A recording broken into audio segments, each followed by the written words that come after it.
Hello and welcome to our summit, Passions to Abundance. I'm so grateful you took the time today for you. Hi, I'm Elizabeth Gilner, and I brought this summit to life with the most amazing speakers that are going to share their wisdom and help bring your passions to abundance. I wanted to share that I was this woman most of my life, walking around somewhat in a fog, very functional, two great careers. Well, I say great because I was managed through micromanaging and very manipulative, mentally abusive, let's just put it that way. But I stayed. I stayed in each one over a decade. Why? Because of fears. I didn't know how to fulfill my passions. I didn't know how to get unstuck. I was afraid until 4.5 years ago. It all changed overnight. My career ended, everything gone. And my biggest fear, all my biggest fears kicked in. What am I going to do? I'm not smart enough. I'm not good enough. I mean, I was completely frozen from fear, as I know so many people can relate to that. So I finally broke the chains. So we're here to share with you how we feel you can do that as well. So my speaker today, I want to introduce Lisa Hammett. She is amazing. So you just wait till you hear her. She's a transformational dynamic TED Talk speaker.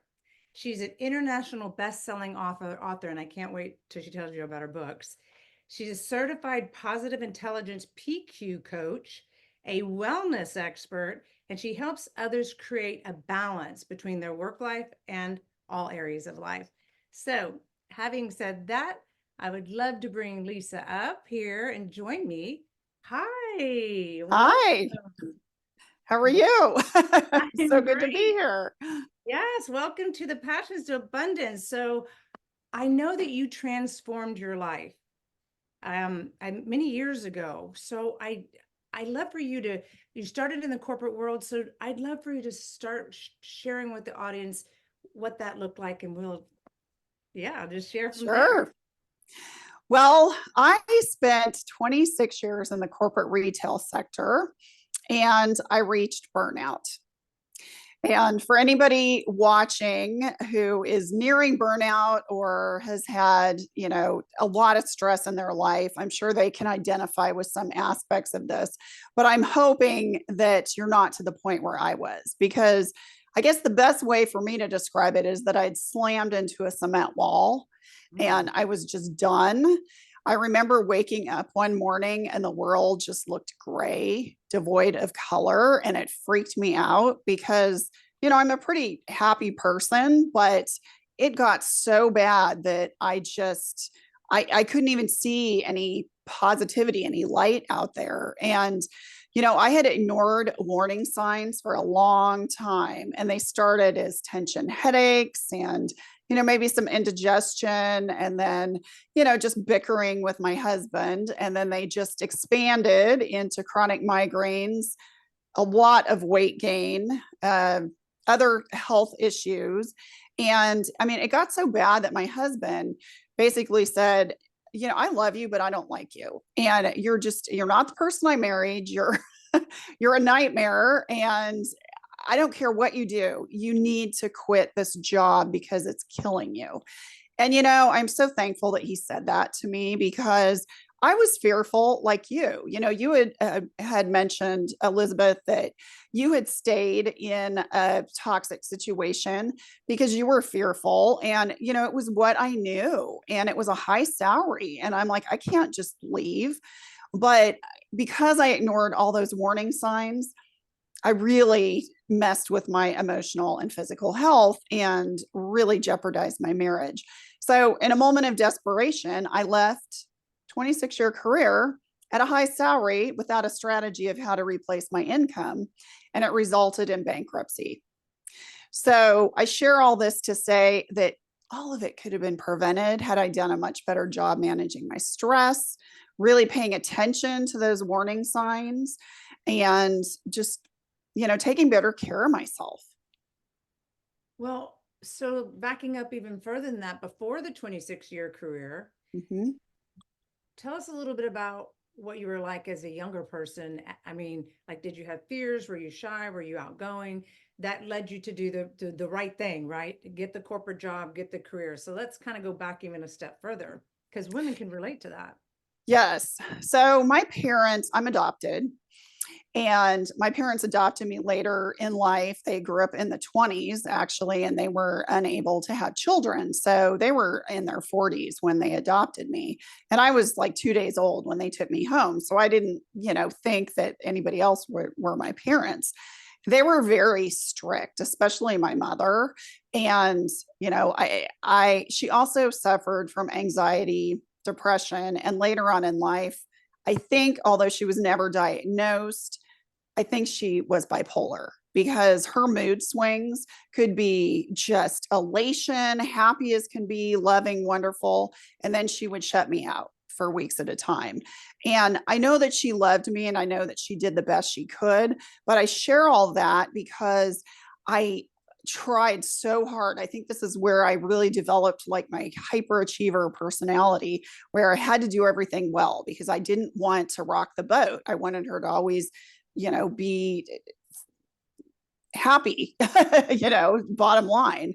And so, like, people pleasing tendencies and always striving to get really good grades and that kind of thing. So I did really well in school, but I just worked. I studied all the time. And then when I got to college, I did go away to college and kind of made up for it. And I was in a sorority and had a lot of fun. So I would say, I was outgoing and I really got to really get to know myself and just who I was. And I really enjoyed that. But as far as fears, and it's kind of, there's an irony here because when I was in college, I was terrified of speaking in front of people. I was outgoing and I was fine in groups of people, but if I had to get up in front of a room and speak to people, like I had to give a presentation in college, I had to write a story. It was a creative writing class, and I was so terrified. It made myself sick. I couldn't do it. Well, ironically, now as a speaker, I love being in front of audiences, which is so funny how things just kind of change. But I had to get over those fears and then just kind of move into really what I was supposed to be doing. So, Do you think you started getting over those fears in the corporate world or not until you got out of that world 26 years later? somewhat in the corporate world. I mean, it wasn't all terrible. I started in department store retailing outside of college, and it was fast paced, and I promoted quickly, and I became a buyer and was traveling a lot, on buying trips. And that was fun and exciting. And I really kind of got to spread my wings and develop independence. But then, it just became a beat down, and I was working all the time. And the last organization that I worked for, it was just a very toxic environment. They were going through a lot of organizational changes, and the pressure was just ridiculous. And I was being forced into a position that I didn't want to move in. It was all part of the restructuring, and it wasn't a demotion, but it was an avenue that I had no desire to go into. And I think that was also a big contributor to just that frustration and burnout. So, I remember you saying earlier when you were first speaking that it could have been prevented. mhm. How do you feel it could have been prevented? Like leave sooner, or if that's the case, what kept you stuck? Like I was stuck. Well, it did keep me stuck because of the fear, of, oh, I can't replace that high salary. But then I allowed it to get so bad that I just made that kind of desperate decision. And that often happens when we get to burnout. We make desperate decisions. And I've coached people and I've talked to people who have, ended marriages or longtime careers, or they've made a huge investment in like a franchise and just, quit their job and just did this huge pivot. And I'm not saying that you shouldn't do these things, but you have to be more thoughtful about it. You just can't do it on the spur of the moment and then expect no repercussion as a result. So how I could have prevented my situation is listening to those warning signs that I had talked about and really spent more time on self-care. I mean, I was working all the time, but really focusing on getting good night's sleep. I mean, I was averaging like 3 to 4 hours a night. And by Sunday night, I was so stressed out. I was just dreading, getting to work. on Monday morning. And it really should have been finding ways to just manage my mental health and my stress. I still would have left that industry because I was just kind of done, but I would have been a lot more thoughtful about it. So Well, and you're that's, speaking to a lot of women in the audience right now that are in dead end, working their action, yes. action, action, and just not getting really anywhere productive here mentally. Yep. And, the common thread I'm seeing or hearing in our interviews is the voices that we hear, the mindset that we have, that those fears that take over us because although there's so many words that we hear in a day, like over 60,000 that you couldn't possibly hear them all, right? But they're constantly saying things to us to keep us stuck. So when you did get out of that, out of desperation, how did you deal with the mindset That's voices? a great question because mindset, it doesn't matter how bad you want something. If your head's not in the game, you will never be successful. Mhm. And I went through a huge self development pivot when I left that toxic environment. And the first and foremost was to start losing my weight. And I lost 65 pounds. And then I did a lot of just personal self development, working with coaches and just voraciously reading self improvement books and really focusing on my mindset, practicing gratitude, which, and you hear that a lot, but that is a really great way to start. And when you have a really negative headspace, it's really just kind of shifting that perception, to focus on something that you're grateful for. And some days it might just be, I have a roof over my head and I have clean running water, and then it can compound because the more often you do it, the more you see out there to, you know, delight in and more positive.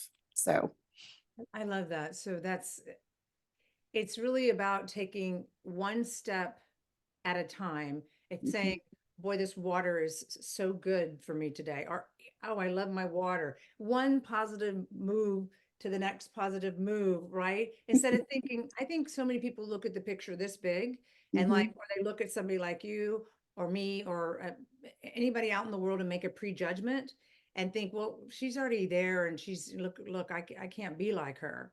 Well, but what you just said was you had to take one baby step, then the next step, right? So true. You can't, take put everything in your mouth at the same time. I mean, it doesn't work that way, right? When you're eating something. So it's small bites at a time. And, when I work with individuals on like habit formation and building those sustainable, healthy habits, I mean, you have to start almost, I say this kind of in jest, almost stupid small to the point of that you're thinking, well, that's ridiculous. Of course I'm going to do that. Well, here's the thing. Sure, we can do all of these things that we desire to, but if we haven't formulated that habit, we're not going to do it. And the basic way to form a habit is through repetition and taking it one small step at a time. So, if for example you want to start drinking more water, then maybe you decide to put a bottle of water by the coffee pot, and first thing in the morning, typically you go and get your cup of coffee, or maybe it's tea, and you see the water bottle there and you're like, oh, okay, that's going to remind me to drink the water. So I'm going to drink my water, and then my reward is going to be my cup of coffee or tea. So it's those little things. I mean, putting a bottle of water there, that's not a lot. And that's better than saying, oh, I'm going to drink 60 or 80 ounces of water in a day when you have hardly been drinking anything. That's not going to happen. Right. So just kind of a different way of looking at it. But that's so true. I used to always do that with my clients that drank a lot of Diet Coke. I would say, put the water next to your Diet Coke every time you take this sip, take this sip, take this, and Mhm. and cut it in half. So another thing that we talk about are the words that we say to ourselves. So that's also a very tangible, small step that you can, and it's a habit to break. So you know how we hear people say, I can't do this, I'm not smart enough, I'm broke, are those negative words. The Mhm. universe, your subconscious hears that. And so whatever it hears is going to do what you're saying it's going to do. So Yes. how would you speak to the words we speak? Oh, that's so good. There's a couple ways that you can do this. So the one is, first you have to recognize that you're doing it and that you're having all these negative thought patterns. But when you catch yourself beating yourself up over really their silly things, then ask yourself, okay, would I respond to a friend or a family member who was having a challenging time and they were doing that kind of thing? They were having those thoughts, and if they were saying them out loud, would I respond to them in that way? No, I would be encouraging and supportive. I wouldn't say, no, you're absolutely right. You're an idiot. You could never do that. You would never ever do that. So, and then also it could be as simple as, I can't yet. Put a yet at the end of every statement. Or, I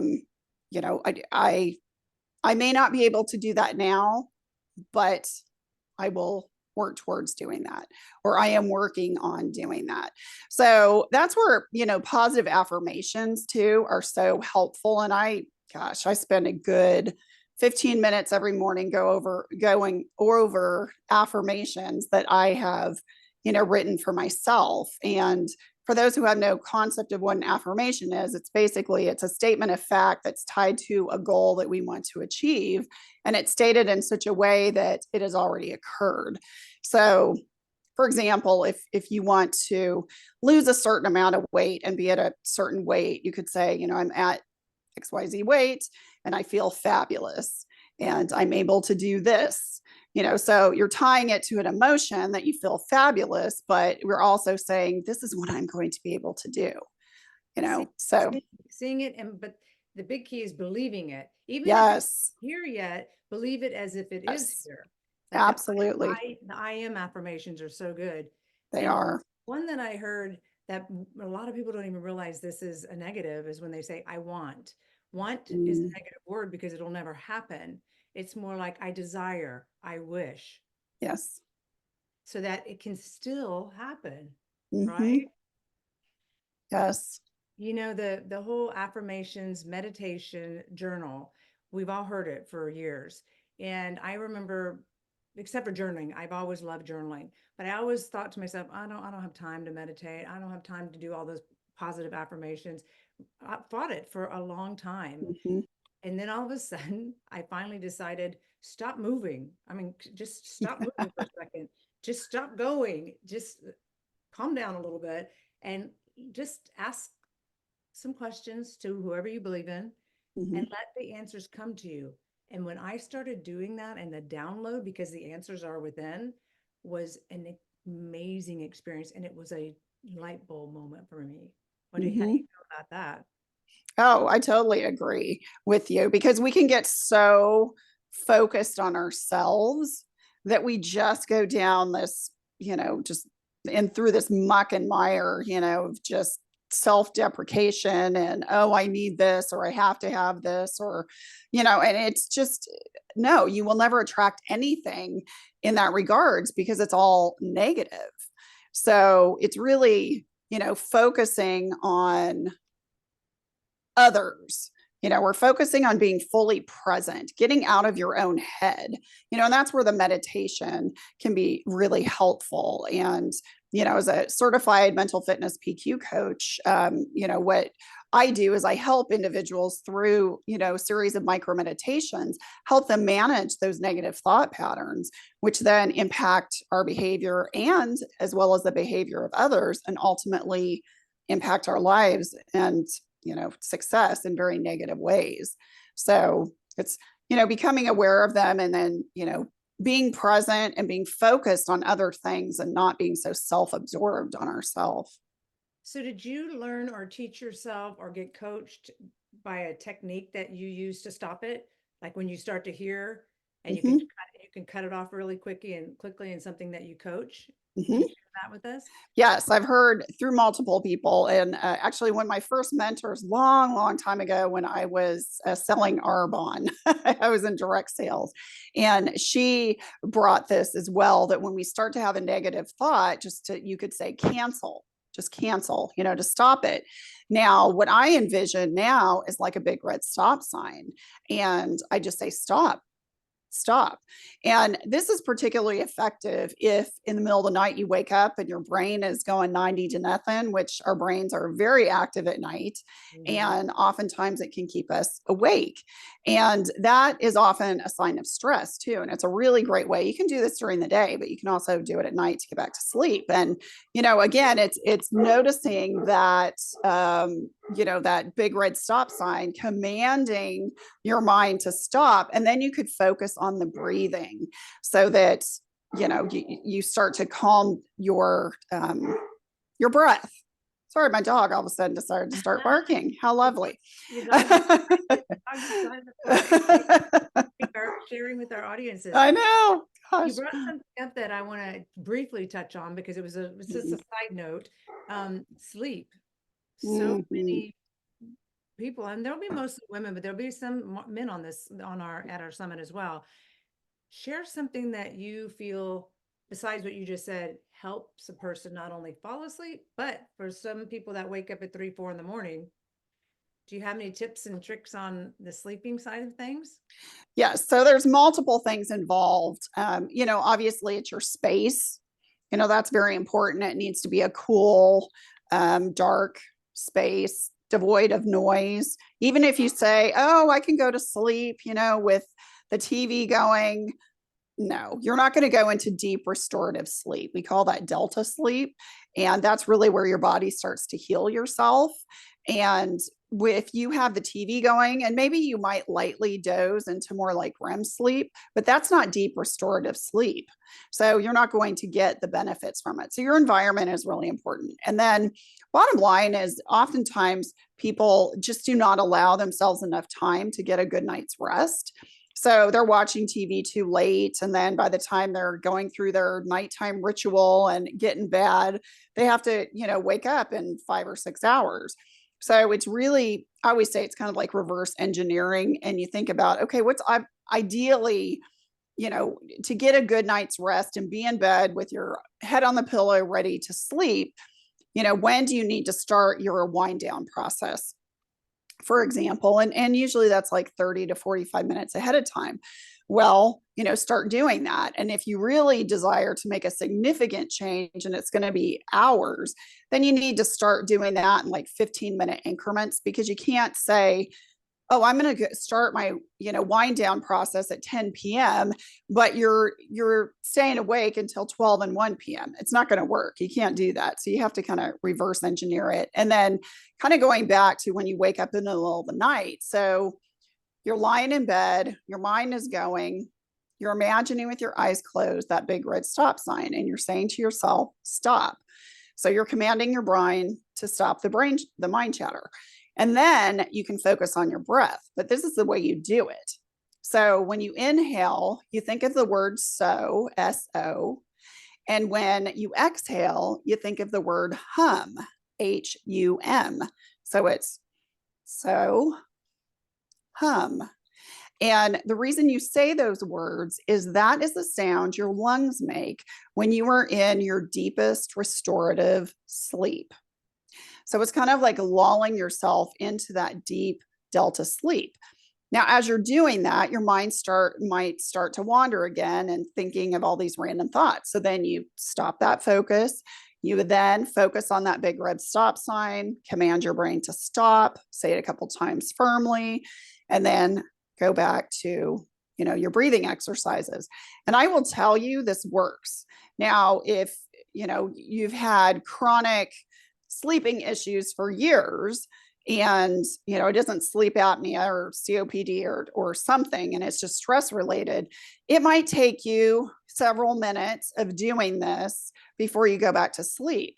But oftentimes it can take a couple seconds, 10 seconds at the most. So it does work. And the reason why, like counting sheep, you've heard of that, when we were kids, and other techniques, the reasons why those are very inconsistent is because you're not doing that self-command of stopping all that mind trash. So it is, again, very very important that you're saying stop or quit or, whatever. I like that big red stop sign. And then you can focus on that meditative breathing. It's just that habit thing, knowing to do Yes. stuff and after a while it becomes second nature. Yes. Are you a believer of, so people will remember things like putting stickies or notes Mhm. all over the place in their computer and on their phone and their water bottle and tell these things like I have to see things. I'm a visual person. Me too. So Me that too. feel that's a good idea for people to have like sticky notes everywhere and until they don't have to see it anymore. Like even I'm worthy or I'm good enough. The words that the opposite of what they hear in their mind all the time. Right. Exactly. Yeah. Have your space set up that brings you joy. Have your favorite motivational quote, on your computer or on something on your desk, or an image that just lights you up, so that you have that positive space, so when you start to feel those things, you can just readily look to it, and that can help as well. That's awesome. So you not only changed your life and transformed it, did you eliminate all of those health issues and all that stress? And when you transformed your life, did you get rid of all that? For the most part. I mean, I'm not going to lie to you. I still experience stress. We all do. The thing is, with negative emotions, we can't just snap our fingers and they're going to go away. We're going to have them at some point in life. But the thing is we're going to learn how to manage them. So now I have a complete toolkit of different resources that I can do to help manage stress, which is great. We're super, yeah. And Yeah. that's what you help your clients. You share your toolkit Yes. to help them find what works for them. Pick bits and pieces. This works, this works. So tell us a little bit more about your book. Sure. Absolutely. From burnout to best life. Yes, I was looking, yes. So I wrote this late in 2022, and it integrates my journey of overcoming burnout to a happy, healthy, fulfilled life. It's really a holistic approach to wellness. So it's broken into sections. Actually, the first section is about developing that success vision for your future, because you have to visualize where you want to go. You might not know exactly today what it's going to take to get you from where you are today to where you want to be, but you have to believe that it's possible and visualize it. So how to create that vision, and then create that vision statement that's in alignment, with your passions, your strengths, and your core values, and talks about goal setting and how to create the right goals that are achievable and motivate you. And then there's a huge part on mindset, and then we talk about nutrition and what you put in your body and how you move your body, and there's hydration and sleep.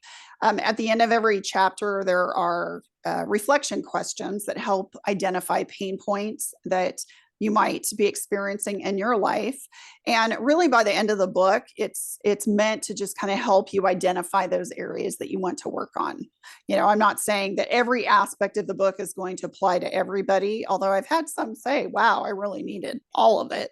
But for certain individuals, it might just be the mindset piece, or others, it's like, yeah, I really need some help on developing healthy habits so that I can lose some weight, or, whatever it is. It's just a really good holistic approach to health and well-being. Well, in the beginning, I felt something inside of me that I wonder if people in the audience might feel when you say, write down your vision, write down your goals. And I used to sit there and think, what were they talking about? Like which vision, which goal? So in your book, does it share how you get to knowing what your vision kind of helps you with questions or something, or your It goals? does. It does. And I have a workbook that pairs with it. So when people buy my book, I give them the workbook, but it really breaks it down.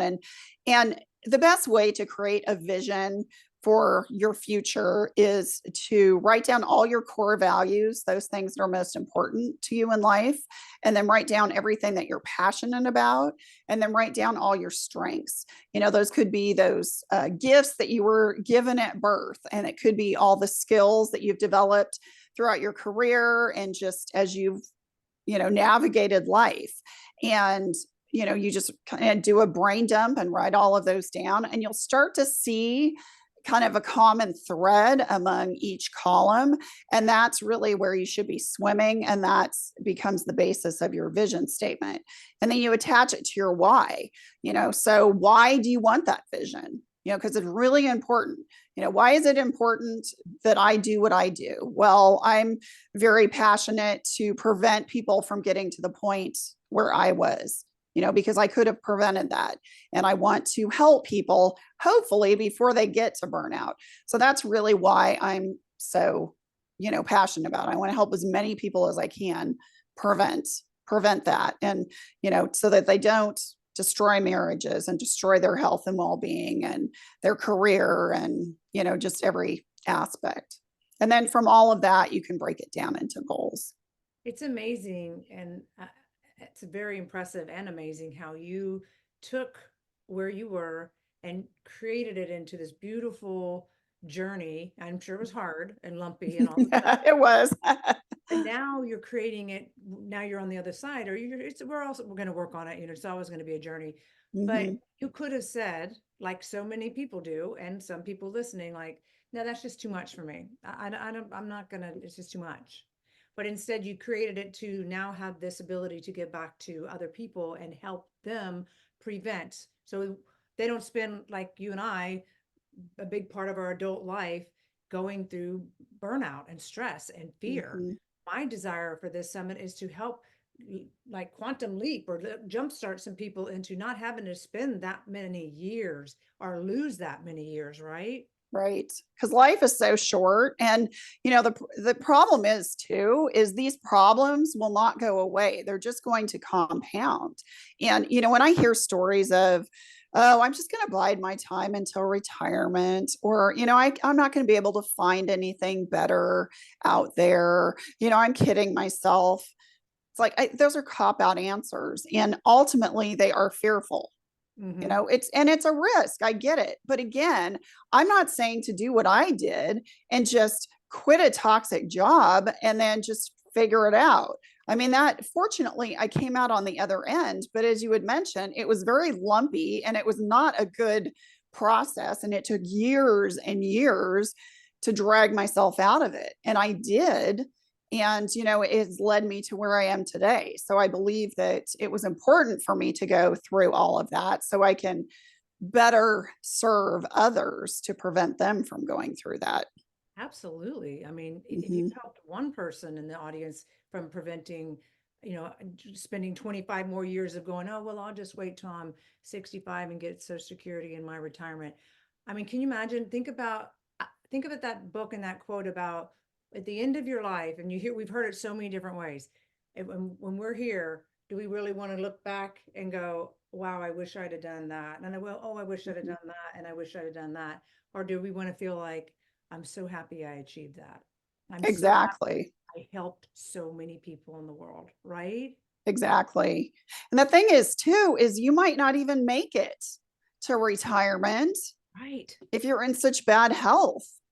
Or maybe you don't physically on the outside look like, you're overweight and, maybe you do, some sort of activity. So you're sort of fit. But the thing is, that appearance doesn't say what is going on inside. And stress is a silent killer. It's Hmm. like cancer, it's like the new cancer. And it can kill you. I mean, people have heart attacks who didn't have any genetic predispositions for that, or they've had strokes. And it's because of chronic stress that caused all of this discord in their body. And they didn't listen to the warning signs. They thought, well, I'm invincible. I can just keep going. I'm just going to bide my time. I'm going to do this. Well, you might not make it. And I'm not trying to be Debbie Downer, but it's reality. And if you have a family, where's your family going to be if you don't exist anymore? It's going to be No, really ugly. because life is today. It Life is not, is. it's not yesterday and it's No, not tomorrow. It's no, today creating the tomorrows, but it's not here yet. There's no yes, guarantee. And like you said, no. if you have any kind of legacy you want to leave, even if it's just a nice thought about you, we might want to look in the mirror today, right? So true. So true. Well, and I know that your gift that you're giving away is the workbook, right? With the It book. is. It is the workbook to the book. Yes, that will help you create that vision statement for your future so you can start building that legacy of really what you want. And, you can break it down and attach it to your why and create those goals that are achievable and are motivational. So do they get the book via digital or hard copy or both or either? Well, they could do either. I mean, I don't have a audio book, but yeah, they can get it, through Amazon digitally or in paperback. And then if they just email me info@lisahammett.com, then I will send them the PDF to the workbook. So the team is going to put together with our video your information of how they can reach you because they might also want to do some work with you as well. They might be They really in the might. place where they need to have get Lisa-fied. How your advice how to go there. So one last thing, Lisa, if you want to share a last piece of words of wisdom to that woman or man that's sitting there in our audience going, yeah, but I'm still really scared, or how do I start today? What can I do today to get started? What would you say to that person? They should talk to somebody. It could be a friend, family member, a mentor, but my suggestion is they find an objective third party, non-judgmental to talk to and just say, look, this is where I'm at. And sometimes just the act of sharing how you're feeling with somebody can help you resolve it as it is. So I should have done that as well. Had I had somebody to talk to, then it would have made a huge, huge difference. So, there's all different types of people that you can do. If there's, if factors of stress are your home life as well, you might not want to reach out to your immediate family because they may not necessarily be objective, but you could a mentor, somebody that you look up to. It could even be a colleague that you work with, just somebody trusted. It could be a pastor, could be, I mean, it could be a therapist or a coach or a counselor, and there's all different levels. And I know, like in my case, I have conversations with people all the time. And it doesn't mean that, oh, if you have a conversation with me, you have to pay me, X amount of money. No, I would say the majority of the people who, do this professionally, you can have at least a one conversation with them at no charge and Right. do it, Do it. Yeah. just do it. Reach Just out get to it me. out. Yeah, Yeah. reach out to me. We're here. That's what we're doing Yes. here. We're here to help. And I, if, and you would have probably, and I would have probably done something different if we had had a free summit like this that we were watching with all this Yes. valuable information sharing. Just go start and talk to somebody and share your heart. And it is Mhm. the act of just getting it out sometimes that really just helps. Oh, it does so much. Cannot say that enough. Gosh, I'm so grateful for you. Thank you so much for being part of our summit. Thank you. And it's going to be just I can't wait to hear feedback from people and how much they loved your interview and all the rest of the interviews. And thank you for being here, Lisa. I appreciate you. Thank you so much. I've really enjoyed it. Appreciate you, Elizabeth. Thank you.